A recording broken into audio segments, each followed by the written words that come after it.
Here. Rick, Whitney,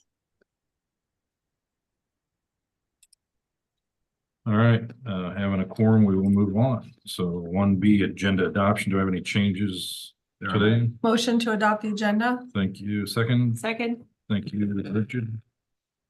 Karen? Bridget, Yes. Chad, Yes. Kelly, Yes. Lori, Yes.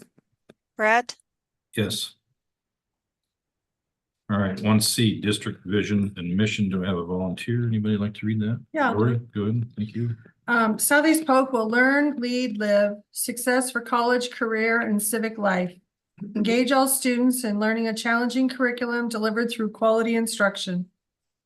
Well, thank you. And 1D, the pledge of allegiance, if you'll stand.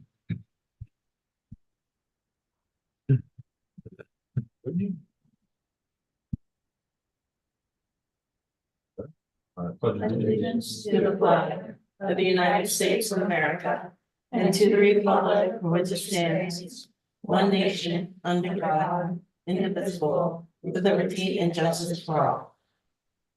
Thank you. All right. This brings us to 1E, our public comments. We will start out with Mr. Jason Girth, our band instructor for the National Jazz Band honoring Jack Deal. Good evening, everybody. It's good evening. to see you all. So about a year ago, I stopped by to tell you about a certain young man's achievements being accepted into the 2023 Jazz Bands of America. Well, he did it again this year.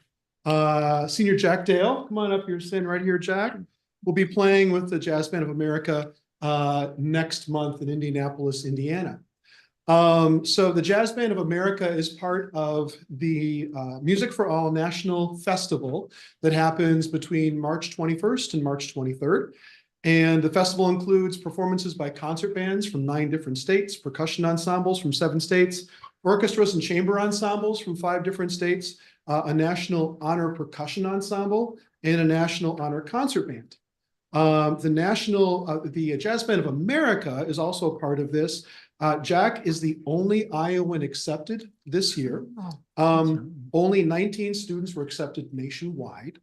11 states are represented, and it's conducted by Dr. Ron McCurdy, who is a professor of music at the USC Thornton School of Music. So that's a huge honor. And also one big thing for this young man, like I said, this is his 2nd year of being accepted, which is an incredibly rare feat, and we're very, very proud of him. So congratulations, Jack.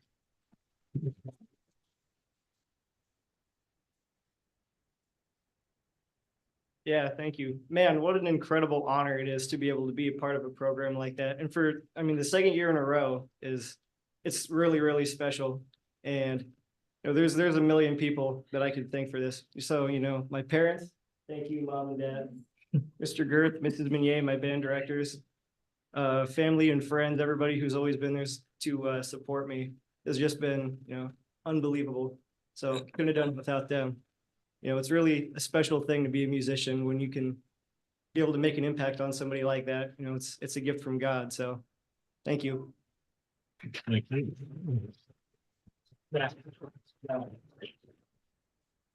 Very small token. Forgot to mention, his birthday today.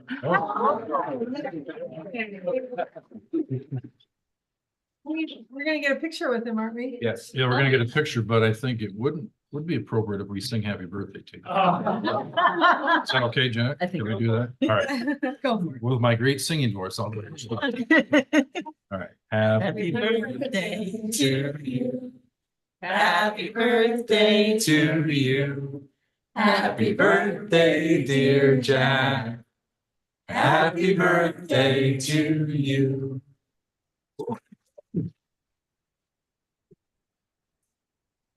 All right. Yeah. Unfortunately, that just went over the arrow. Want to sit here? Good thing I sit next to Dirk. Well, I can, Or is that yeah. ours for board meetings? As far as I remember, yeah. There's always- think it has to be. Yeah, You're such a tall guy, man. whichever Right? side you Right. prefer. Not in front of the- Oh, no. You can be in You front are of me. fine. All right, ready? 1, 2, 3. Okay. Thank you. Congratulations. Congrats. Well done.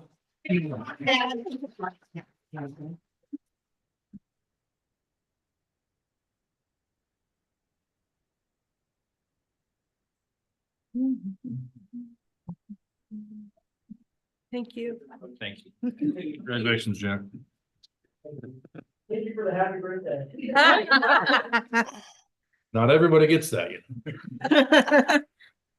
All right, moving right along.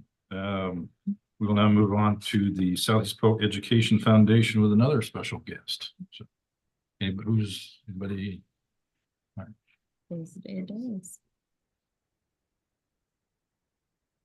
Good evening. I'm Megan Hoffman, and I'm proud to lead the Southeast Polk Education Foundation as the new president. Our board looks forward to partnering with the community administration and Southeast Polk teachers to further the mission of supporting Southeast Polk teachers with enrichment opportunities. I'd like to acknowledge the board members that are here present with us tonight. So we've got Bridget Ernst, Mr. Johnson, Maggie Crabb, Jess Brown, and Julie Steyer. Our board is incredibly proud of one of our recent new events, the Big Ram Bash. After the event, our hearts were full and we woke up the next day smiling as we reflected on the event. Southeast Polk came out, celebrated big, and we look forward to Homecoming 2024. So as Megan said, my name is Misty. I've been serving on the grants committee the past several years. And this year we had 19 applications for grants, and we are proud to fund 11 of them for a total of $30,000. And that's more than double what we actually granted last year. So 2023 versus 2022. We had projects varying from Drone Legends project or Drone Legends program for Spring Creek and Makers Cart and tools for some of the different elementaries. We had one special project that was a collaboration between Mr. O'Brien, our tag teacher, and Brantley Barrett Prelovich at 4 Mile for a coral aquarium. And Brantley and Mr. O'Brien are here with us tonight. So that was kind of a new thing, having a student collaborate with a teacher to submit that. So as Megan said, one of our new events this past year was the Big Ram Bash, and we have a very brief video, I think. Is that right? Are we able to show that? Okay. With highlights from this year.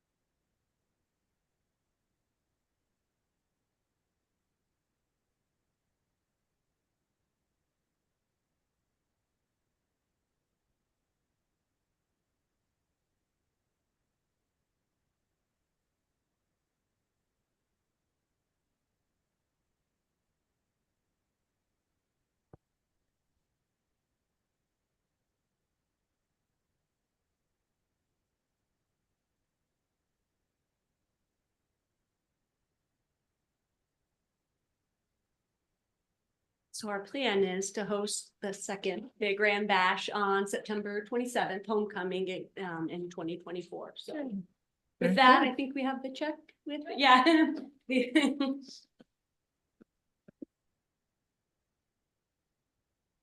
That's a nice check. Yeah.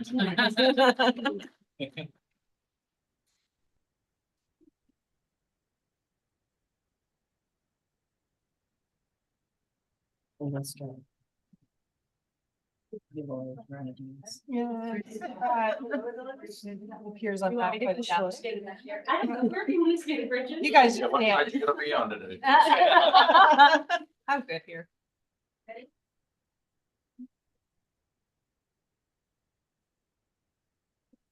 Thanks, you guys. Thank you.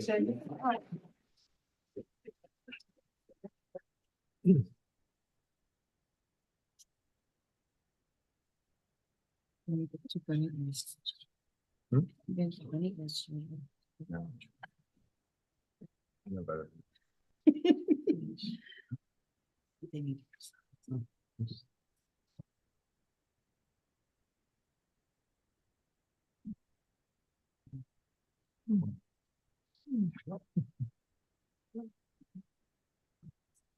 Okay. Really quick, were they gonna, was the little boy gonna read something or? No, okay. I Wanna worry about it? Looked like he was ready to read something. Okay, we'll move on then. All right.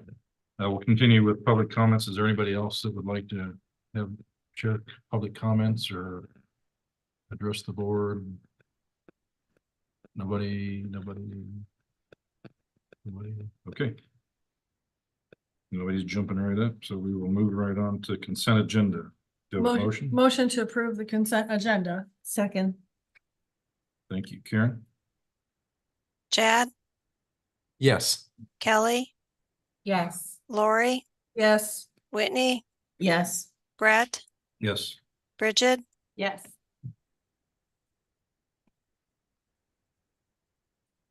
Okay, moving on to old and new business. Confirmation of next board meeting, which would be March 7th, 2024. Motion to approve the confirmation of next meeting. Second.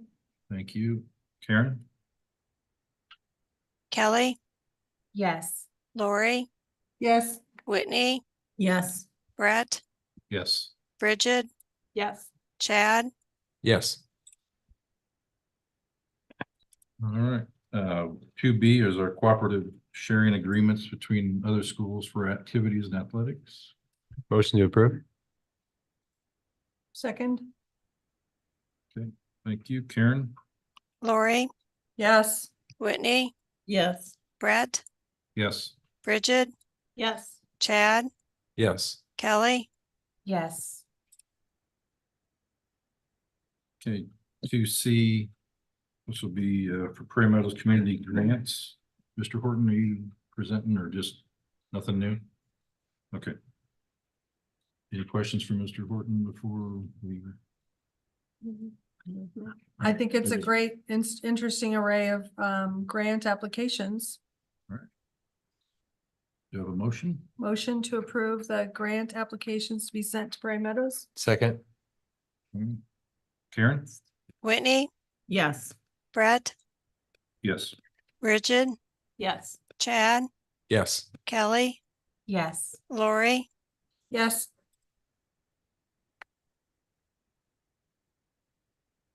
Right. Just need the signature. please. Oh, okay. Right there, and then Dr. Huffman can sign under a test. This is for your new car.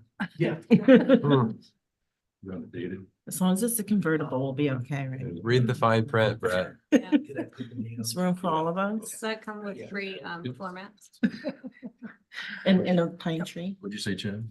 He said, read the fine print. Yeah, car for Chad. The warranty probably wears out in 2 months.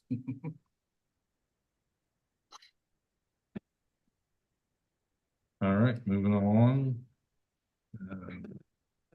2D district projects for summer of 2024. Motion to approve the Southeast Polk District projects for 2024. Second. Kelly. Kelly wants, okay. Any questions for Mr. Haynes? Hearing none. Karen? Brett, Yes. Bridget, Yes. Chad, Yes. Kelly, Yes. Lori, Yes. Whitney, Yes. Okay. Very good. 2E, high school early graduates. I move that we approve the list of early graduates. Second.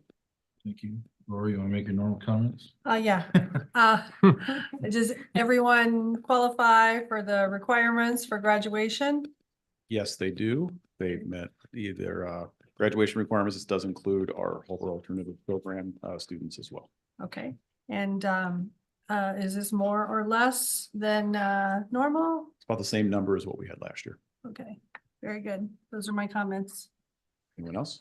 Does everybody have a plan for what they're doing after graduation? They've communicated with their counselors Yeah. that they've got some sort of plan. I'm not exactly sure the percentages that are going on to post-secondary or employment, but yeah, that's part of our kind of exit conversations.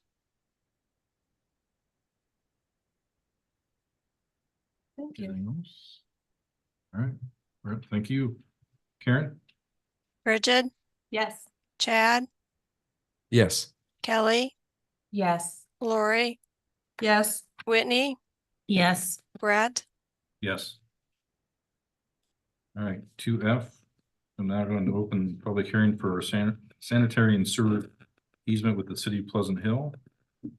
Time is 5:46. Mr. Secretary Kevin McCollum, have you received any written comments or anything? Is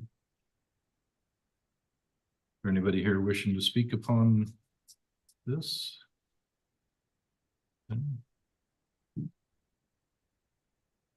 Give just a second in case someone comes running in, wanting to talk. Don't need to speak on it, but if there's questions on it, I represent them. Okay. Okay. Anything you just want to say just to take up time? If you want to. I mean, yeah, if you got something you want to just share, or remind us, Sure, yeah. just state who you are and where. Wes Barron with Snyder and Associates, engineer for the city. That's a joint project to provide some sewer extension to the area, north of the school district area there. So it's a construction, the sanitary sewer, probably late this year to next year is the schedule for it. But this is for the acquisition of easements that we need to build and construct it. Like I said, it's a joint project between Pleasant Hill and Altoona to expand the surface area for their sewer districts. thank you. All right, anything else? All right, appreciate it. All right, seeing no other comments, we'll go ahead and close the hearing at 5:47. So the hearing is now closed. And now I need a motion to approve the sanitary sewer easement with the city of Pleasant Hill. Motion to approve the sanitary sewer easement with the city of Pleasant Hill. Second. Thank you, Kelly, Lori and Kelly. Karen? Chad, Yes. Kelly, Yes. Lori, Yes. Whitney, Yes. Brett, Yes. Bridget, Yes. Okay, 2G, this is to approve the construction manager, are at risk, a piece of it for the district office, renovation. Have a motion? Want me to make the motion? Motion to approve. Anybody? Thank you, Chad. Second. Thank you. Make my Are there motion. any comments or questions on this? Hit your limit for this. One, you want to, yeah, It's here for answers, questions. I guess, yeah, just for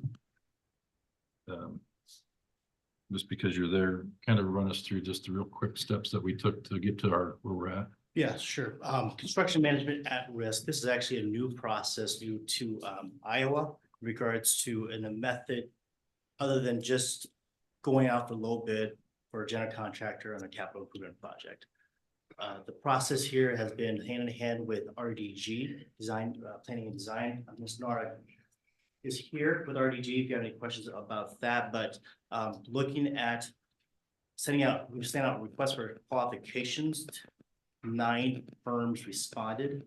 Of those 9 firms, all 9 qualified. We sent out 9 RFPs to those groups, each one of those groups, and 6 responded to RFPs. So through that mechanism and the scoring matrices that we used, you see here what we computed as far as where they rank. One good thing for this, in most cases from a GC standpoint, we have to go with the lowest responsible bidder. This process is a little bit different. We can go with a bidder that's not the lowest from a construction management standpoint, but the cost has to be part of that. Is as you see here, the recommendation for Hanson Company, they are not the lowest as far as CM fees, But based on every other aspect and characteristics of what we reviewed from an RFQs process, they were the best value to the district based on the costs and the qualifications.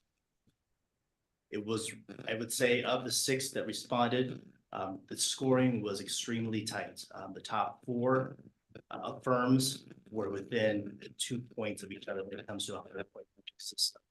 So it was extremely tight.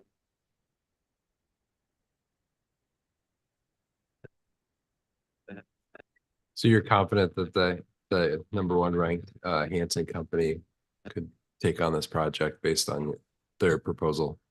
I don't have any indication that they wouldn't be able to handle this project. Okay. I would be remiss if I didn't say, we've had lots of good work with the number 2 company. And we have good history with them, so I will say that, and that I'll keep my peace otherwise, but that's all I'll say. I agree. Yeah, I guess in response to that, yeah, just for, just for the record too, they have been really good. I think, and I think that, what is that, 400 and, well, let's just say almost $500,000 difference, I think kind of, unfortunately for that number 2, I think we wouldn't be doing ourselves. I guess they're all the top 4 or 5, well, all of them really are reputable, pretty reputable companies. So I don't think we're going to go wrong on this one, but I agree with what you're saying. So, Well, just an example, the number 6 company, their land construction group, was the same group that actually did the build at Mitchellville. So that building itself was a very good project for us as well. any other questions, comments? So, all right. Hearing no comments. Karen, can we get a vote? Kelly, Yes. Lori, Yes. Whitney, Yes. Brett, Yes. Bridget, Yes. Chad, Yes.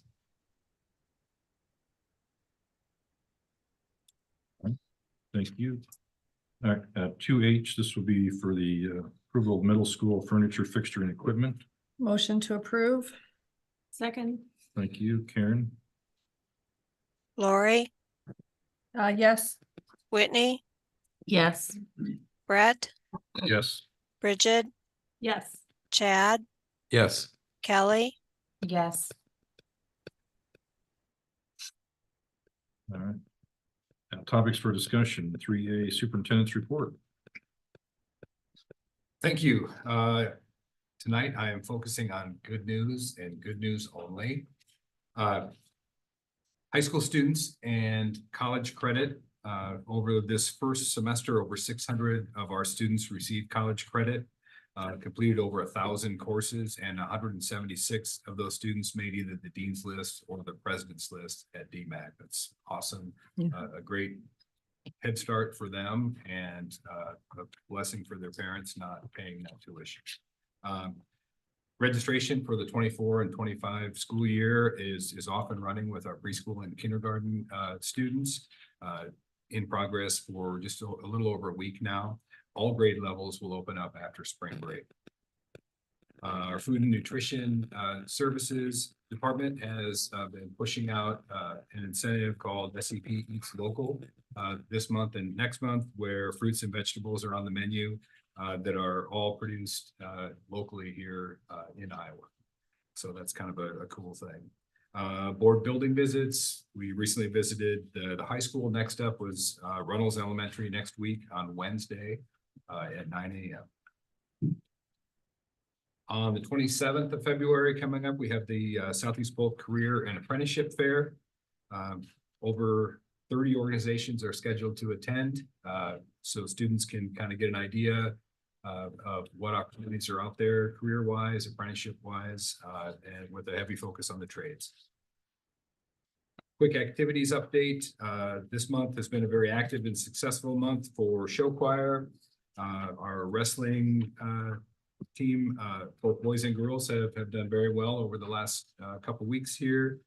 As you know, the boys won the dual state tournament last week. Sitting heading to the semifinals tomorrow in the traditional tournament in first place. Looks like it's going to be a battle with Bettendorf. Should be fun next 2 days. Our swimmers qualified the most swimmers for the state meet in school history a week or two ago. And Dustin Kessler and Todd Willems, our coaching staff, were named district coaching staff of the year. So hats off to that. And it's tournament season for basketball. Both the girls play on Saturday and the boys play on Monday down Tournament Road. And we're going to talk construction a little bit more in a couple minutes, but the district warehouse project, the walkthrough to begin the punch list process is scheduled for tomorrow. So we're nearing the end of that project, and it's really coming along. If you haven't noticed driving by there, each day it looks a little bit different in a good way. So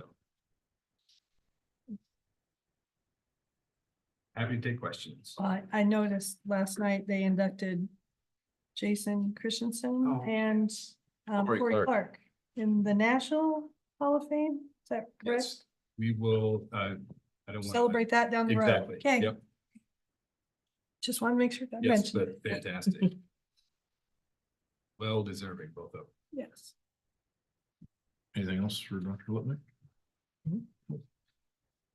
All right, 3C fiscal year 2025 budget discussion. Do financials sorry. first. Oh, I'm sorry. Monthly financial. Monthly February, financials, or January. 3B. They're both yours anyway, right? Yes.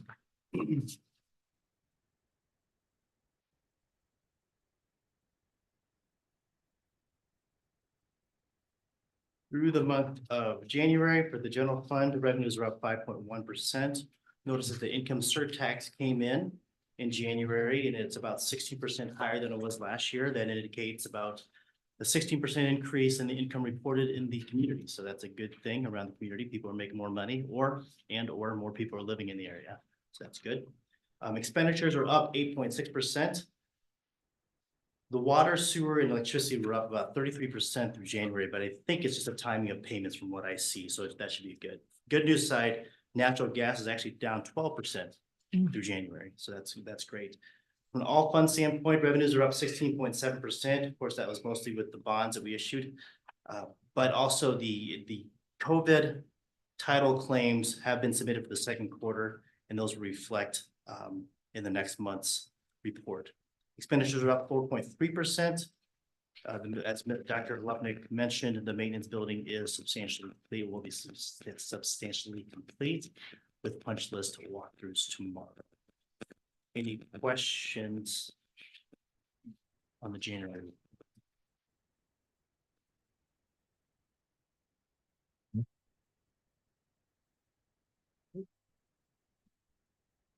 And, fiscal year then, Mhm. 3C fiscal year budget discussion. Is this your first time, the discussion for what could happen? Is this the first talk on this one for the budget?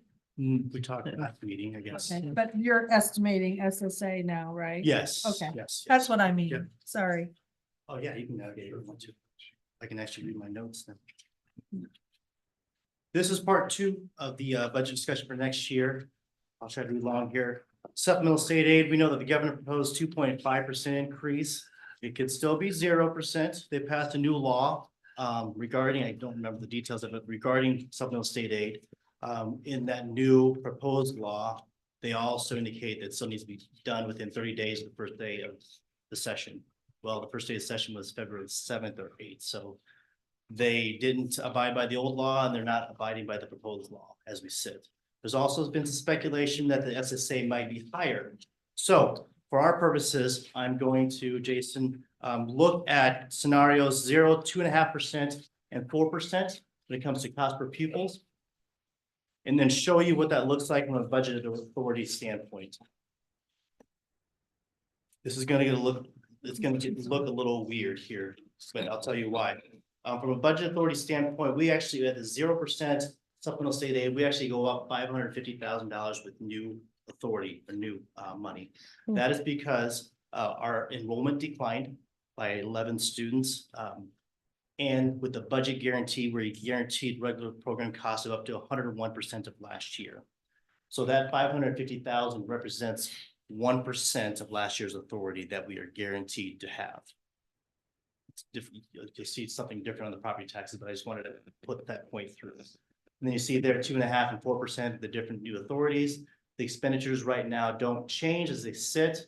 I have not built in all these different requests from across the nation when it comes to additional staffing costs for middle school and certified staff, and so on and so forth. For oops, next slide, Jason. What does that in the red mean, the budget available, or should I not ask that yet? No, that's the new authority minus the additional increases. In costs, So that red means that we're already In the hole. negative. even with that new 4%, spending yep, authority, Even okay, with that, even at, 4% we're in the hole, correct. okay, great news, Kevin. Yeah, thank you. Financial indicators standpoint, I remember that unspent authority and solvency ratios are what they are. I will tell you that for every $1.1 million reduction, there's a 1% reduction in unspent spending authority. So if we talk about from the previous slides, you want to slide back, every $1.1 million negative in authority there represent a 1% reduction in unspent authority here. So So at 2.5%, we're down 1.1. 2.5%, we're down to a 17%, excuse me, down to 18.4% on the unspent authority. So just keep that in mind as we talk further in further budget discussions as we look at the increased costs for staffing. Property valuations, just to remind you, I did get some information from the city of Pleasant Hill. I have not received it from the city of Altoona yet, so I can't report back on TIF and where those are going. But again, just to reiterate that TIF is up over the past 3 years, going back to 2023, 20.4% overall. Composite tax rate, we will publish a tax rate that is the same as the previous year.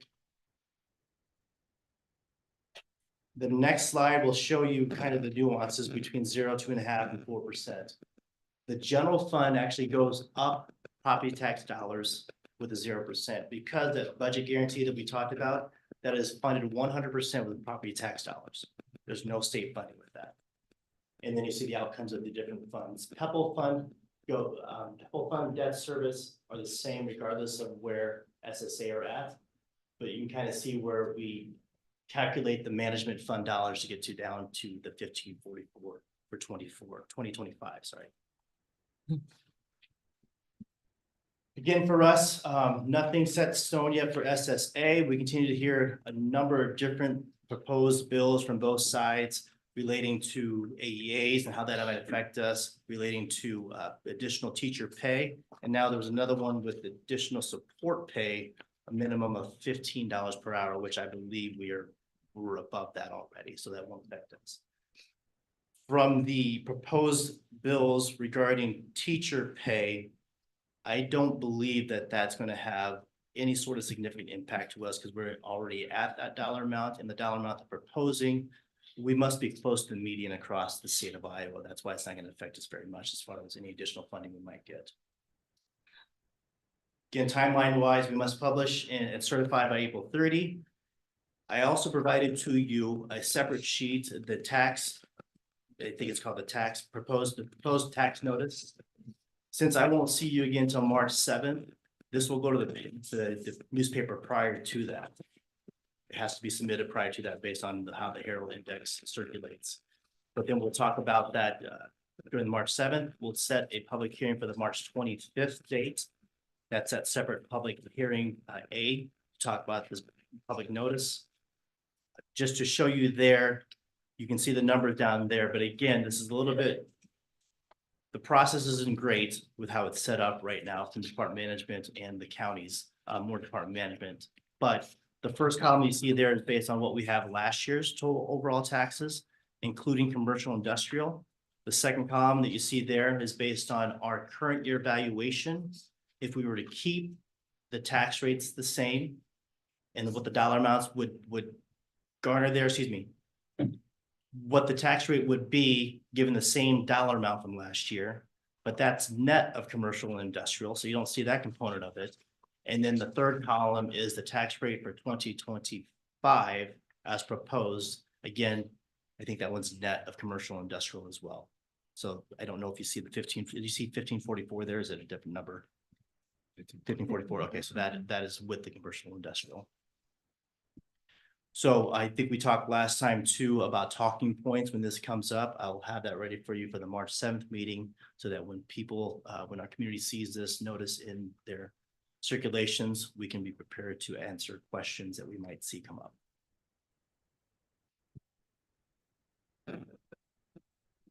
Questions? So back to those red numbers on the fourth slide. Mhm. So, all right, what you're saying there is depending on the SSA are, we're basically going to reduce our unspent spending authority. We are. And We are that- not only because of SSA, but also because of things we already know from a staffing standpoint for the middle school and additional positions. And those numbers include that, all the These do staffing not. changes, they don't. These do not. This only includes a factor that increases what I project from this year to next year. It's a 3% increase, what projections from this year to next year. So just total what we believe is wages benefits this year. Okay. 3% and it's on the cost of 3%.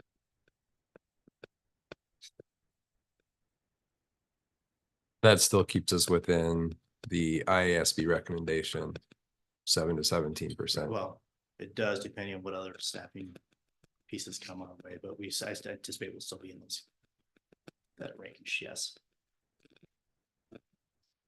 What's the next step in the process? I believe on the next March meeting, we'll have classified coming your way as far as requests. So that'll be shared and you can approve that and then we can start putting some numbers together from an actual expenditure standpoint. As far as dates for things, when I have all those materials together, it'll be after the March 25th date. Sorry here. The April 4th date will be a discussion with all those components that we think we'll have ready as far as expenditure side and staffing. Then April 18th will be the what you would typically see with a budget hearing and adoption by the board. And do we think we'll know what SSA is gonna be by then? Gosh, I hope so. Pretty hopeful. I've Going been back hopeful to before. going back to the slide that shows tax dollars. Total tax dollars, which has the general fund and management fund changing. As you can see, the total tax dollars between 2.5% and 4%, well, actually 0%. Those are pretty small increments, right? 10,000 with each.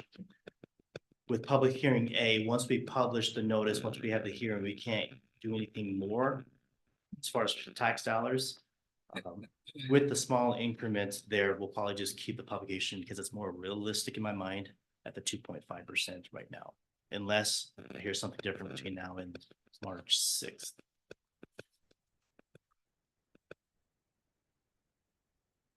They make it real easy on us this year. Any other questions?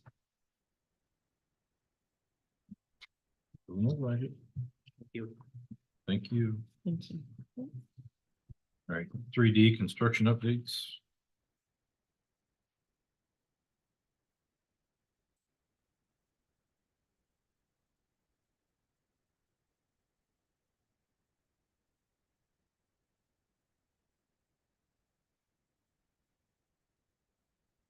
Good evening, Superintendent Ford. Welcome. Sorry I didn't make it the last time, but I was well under the weather, so, Glad you're feeling better. what was that? Glad you're feeling better. Well, thank you, thank you. I'm sorry for the replacement that I had for me, but, that was the only person I could get. Yeah, I was gonna talk a little bit about, the stadium and, middle school progress. First of all, with the stadium, we've partially received as-built drawings and some warranties. We're still expecting some of that. I talked to the electrical subcontractor this week and most of the punch list items were electrically related. And he tells me they're all completed this time. We've got some weather that we're going to need to do some spring overseeding and some trees or shrubs that didn't make it. They're responsible for coming back and replacing those. We're still holding 1 million in retainage and have for some time now. I'm actually a little surprised that they've not applied for a partial retainage because they've got some subcontractors that we're hoping to be paid. So I'm guessing that's going to come soon. I also talked to the graphite superintendent today, and he tells me they should be in good shape another week to schedule the architect for the final walkthrough on the punch list. So we'll see if that happens. The architect, I also talked to them, and they said they're prepared to come out once graphite has confirmed that everything is complete for the contract. Now, that doesn't mean that we're not going to have some warranty issues and some other things. We've got a 1-year warranty on the project, so fully expect normal projects, there'll be warranty items that they'll have to come back on. We will also, if they do apply for a partial retainage, we're going to certainly hold more than enough back to cover any of the spring work to make sure that it gets done. So with that, any questions about the stadium? Yeah, so the 1-year warranty goes from the date that everything's completed? Yes, there is a significant completion date. I can't tell you what that is right offhand, but yes, it's from that date. So it'd be this, so as soon as they say the punch list is complete, that starts the date, or are you talking about the day that we got occupancy, or? Why don't I get that for you? Okay, that's I fine. think that'd probably be best. 'Cause I'm kind of hoping on that, obviously it'd be a year from the date that everything's complete. Because I'm hoping that maybe we can wait to do everything as we get into, I know we haven't had a lot of freezing, but my big concern is that concrete, because I don't want to get to September if that's our year from the date that we actually got to play our first football game or whatever the time was. And then that concrete, because I know they had that mud, they pumped some mud in there to raise some of it, and then we got some underneath the stadium that's just cracking and with the frost coming in, and what's gonna relax. So obviously I'm really concerned about that, so I guess if we can wait until maybe a little bit closer to an official spring to see what that ground's gonna do. Just my suggestion, that's 10 cents that I throw down every time, maybe more, but Sure. I'll be glad when this is done. That'll be 2 of us. I'm sure there's, yeah, I'm not the only one in line, I know. Can we have a ribbon cutting just to celebrate the finality of this debacle? So, and I'm serious. Yeah, can we? Yeah, maybe a christening. Yeah, Anything else on the stadium? no, I'm done. You sound like me. Moving on to a really good progress. Yes. Going great. Absolutely. Thought I'd give you an update on current progress. Mechanical is about 80% complete this week. Data communication wiring 80%. The hallway lockers start next week. And the elevator's scheduled to start in 2 weeks. As far as electrical and lighting, ceilings, as you can see, are looking good, and some of the new light fixtures that are in now. And light fixtures are a major thing that's going on right now. Kitchen equipment, this would be nice. The equipment is should start going in next week. The casework, which includes All the cabinetry, it's about 75% done. And going well. As far as the resilient flooring, the hard surface flooring and the carpeting, overall, the building is about 33% complete. The commons area, you know, it's like the hallways. We hold off on the flooring until more of the work, the mechanical, electrical work is done. But there's a lot of classrooms that are carpeted. Drywall and painting, this is the commons area, and that should be finished, the drywall will be finished this week. And painting is about 90% complete. They are late last week starting restroom fixtures.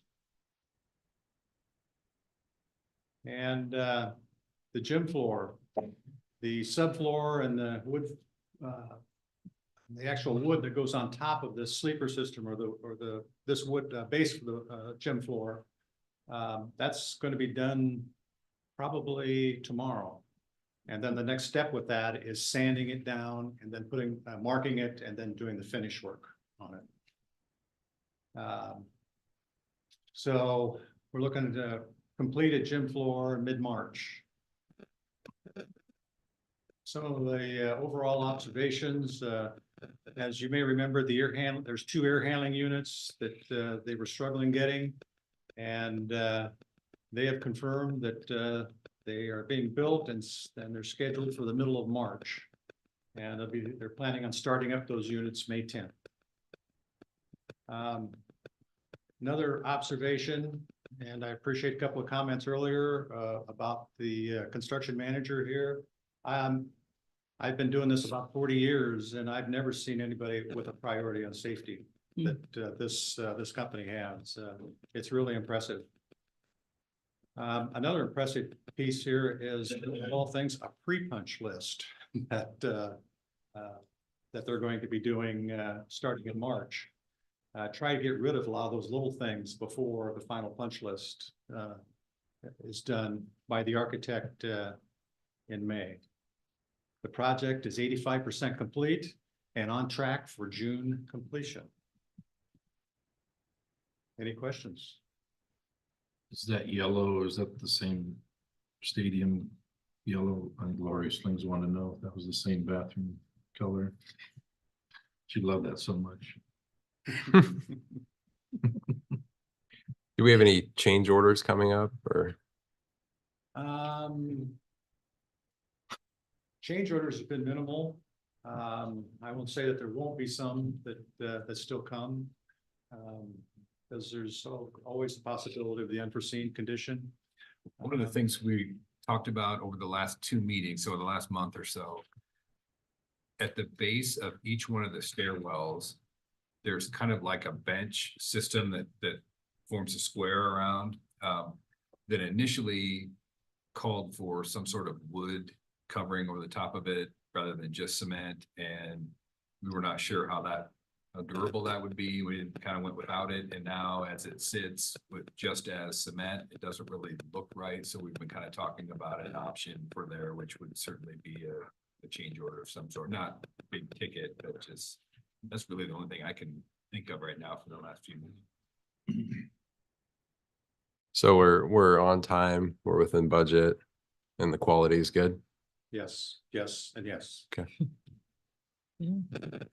Sounds great. One last thing on the stadium, this is kind of our stuff. Are we close to finishing? Are you part of the stuff that we requested? I am not. Oh, okay. Just the things that we kind of requested are little change orders after the fact, like the underneath the stairwells, the elevator. There was some, I can't remember the whole list. I mean, are we?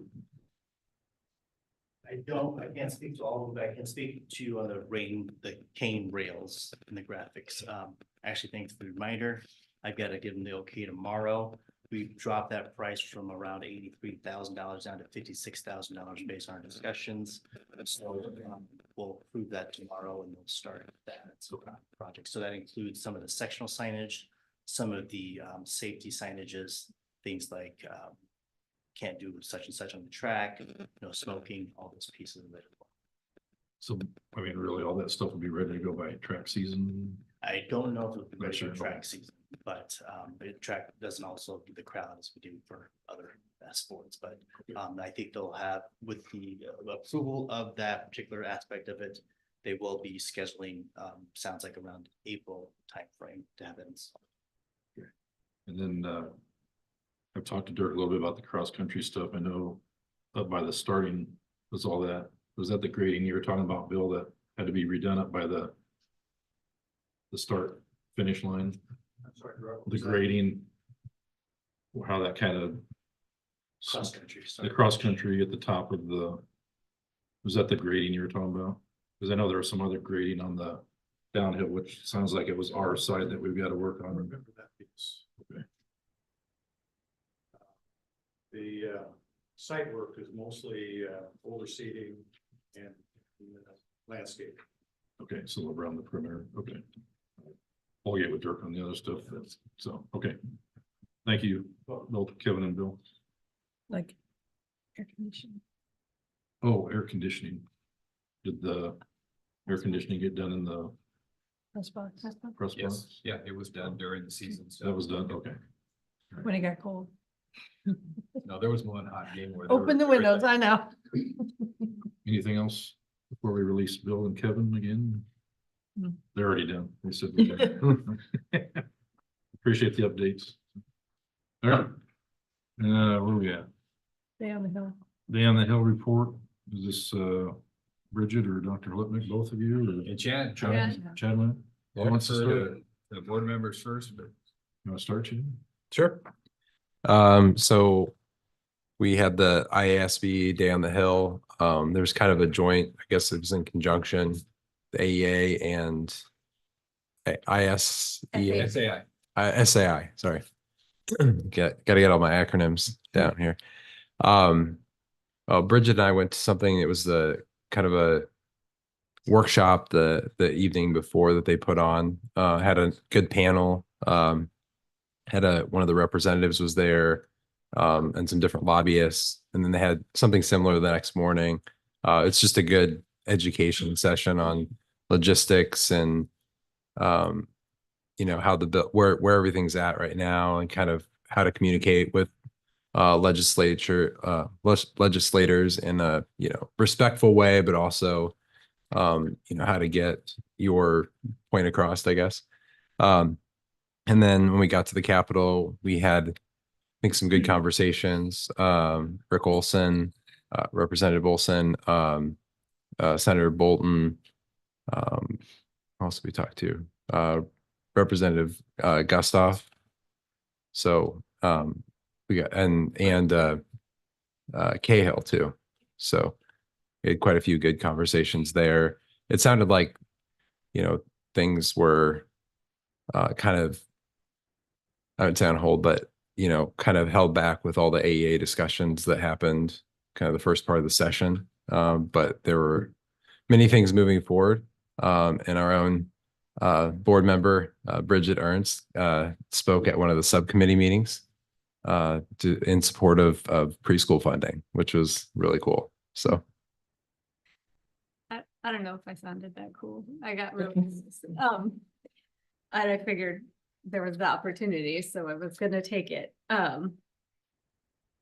guess I can elaborate more. Are you? yeah, done go ahead, hearing? go Okay. for it. We had a lot of great conversations, across the board. The sentiment was like that the whole AEA bill has really taken, control of the conversation, or taken, 90% of the air in in the room. And it was really hard to say. That's been in flux for so long. But I know that there's a lot of support for the AEAs and wanting to, if there will be changes made, wanting to do it the right way. And we advocated for, of course, doing it the right way, and in a manner that gave time for all considerations to be looked at and studied. In fact, a new House bill was introduced today, so I kind of read a summary of that. It has some what I would consider improvements, but also there's, I don't know, it's hard to say that they're right now because it's so in flux, but they've never received the amount of advocacy for anything before this. This is like the peak of advocacy I think they've seen at the Capitol. Like Chad said, we had the opportunity to attend the House subcommittee hearing on preschool. There are a couple of separate bills in play. Both have pros, both have pieces that could probably be tweaked or talked through a little bit. You know, our representatives want to hear from us because they know that there are things that we know about how it works that they don't know, they might not consider. And so it was really interesting and informative to listen to different stakeholders from different communities who have different needs coming up and advocating. So specifically, I wanted to make sure we advocated for that wraparound care and the impact that having all-day preschool would have for our workforce, and especially families that struggle with transportation and the literacy performance of our students. And we saw that at Willowbrook, what difference that can make when they have access. And we know overall, but with their even using UFly, if we could get all of our preschoolers on board with that. Another area of focus was the bill, portion of the bill related to teacher salary. I think there's an interest in uncoupling that from the AEA bill, trying to have that be separate. I'm not quite sure where it's at, but along with increasing the teacher salary, which we're well, above that minimum. Also making sure that support staff are included in that as well, which I think Mr. Burkhan also mentioned when he was up here. So, and that would help with workforce and retention. And then of course, SSA was probably the first thing we talked to everybody about. And I think there was a united sentiment that, yes, we know we need to get something done and we want to get something done. But for some reason, it doesn't feel like it's in their control. I don't know. I'm not sure what the holdup is on SSA, just that it's a holdup, and different numbers are being thrown out there. I think 3 was the one that ISBA had put out there as a potential. So, but it was a great experience. It was really neat to see all the vendors, or not vendors, the different school districts in the Rotunda that showcase different programs that they have, like mental health programs, and how the AEAs play a piece in that, or a lot of it was focused on AEAs roles within the districts, but also different things like STEM education, I think, and all that. So.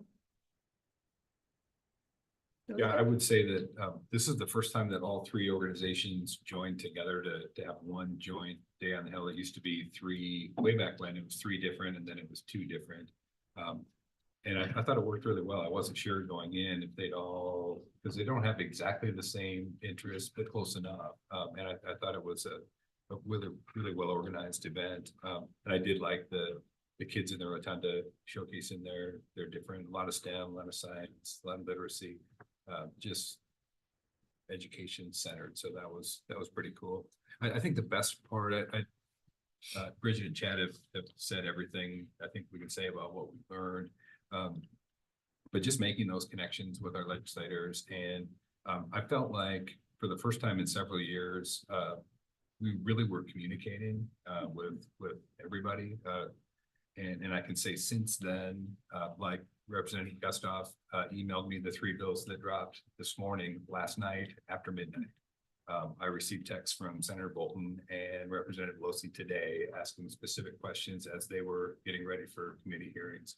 So just having that communication back and forth, I just think is so important as this develops, so that we have our voice sitting there. So with that. Anything else? All right. And moving on, anything else for the good of the cause before we adjourn? Hearing none, get a